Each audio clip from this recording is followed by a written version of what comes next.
Video, we're going to look at the law of sines and cases where things can be a little bit more ambiguous, something that might have more than one answer to it. So we have in here a triangle CDE. So triangle CDE, in the case where the length of CD is equal to 8, the length of DE is equal to 6, and the angle of C is equal to 30 degrees. So we want to know, in this case, we want to know the angle of E in the CDE triangle, and then we want to round to the nearest degree. The first thing to always do is, for me, and possibly for you, could be a useful tool, is to draw a triangle. We're dealing with triangles, might as well have them drawn out.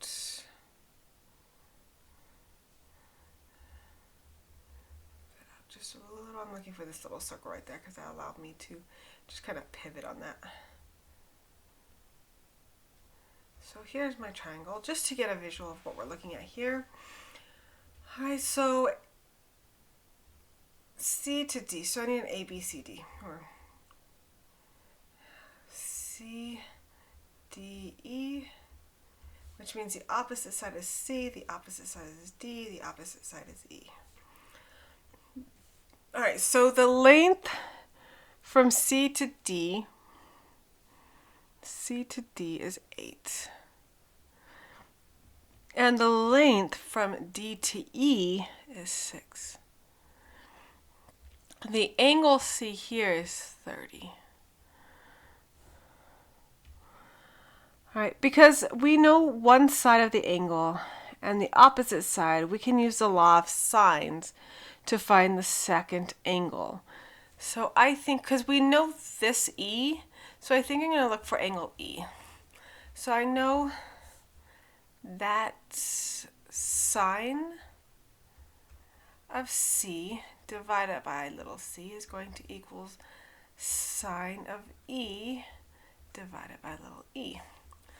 Okay, using substitutions here, we have sine of 30 divided by 6 equals sine of E divided by 8. Multiplying by 8, basically getting sine of E by itself. This is going to be 4/3. Sine of 30 equals sine of angle E. I'm going to take the inverse of each side so that I can undo this sign on the left or the right side. So what we're left on the right is angle E equal to roughly 42 degrees. And just so you know, between these 2 points right here, I use the calculator.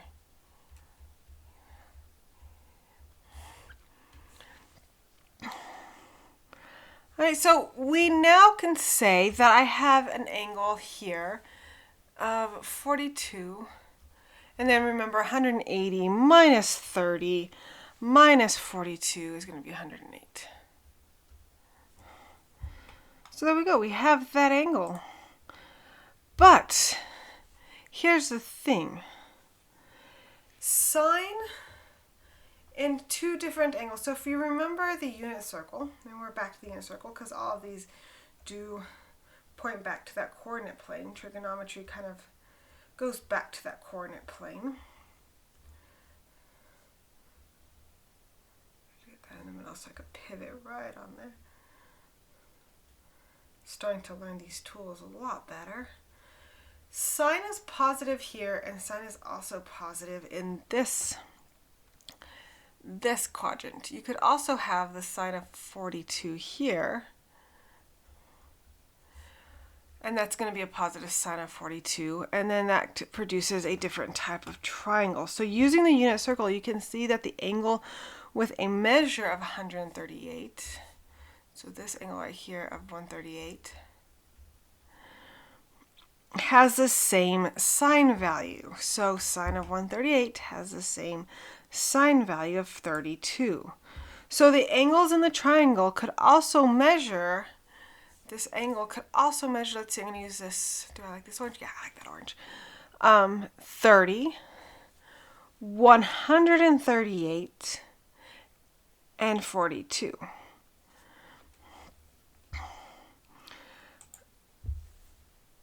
Oh, sorry, not 42, and 12. So the triangle would look quite different than the original sketch, because this is just a sketch. This triangle could, sorry, let me just try to get this triangle. This triangle, I mean, it's a little baby triangle, but let's say it looks something like this. Here and here. So this triangle looks very different from my sketch triangle.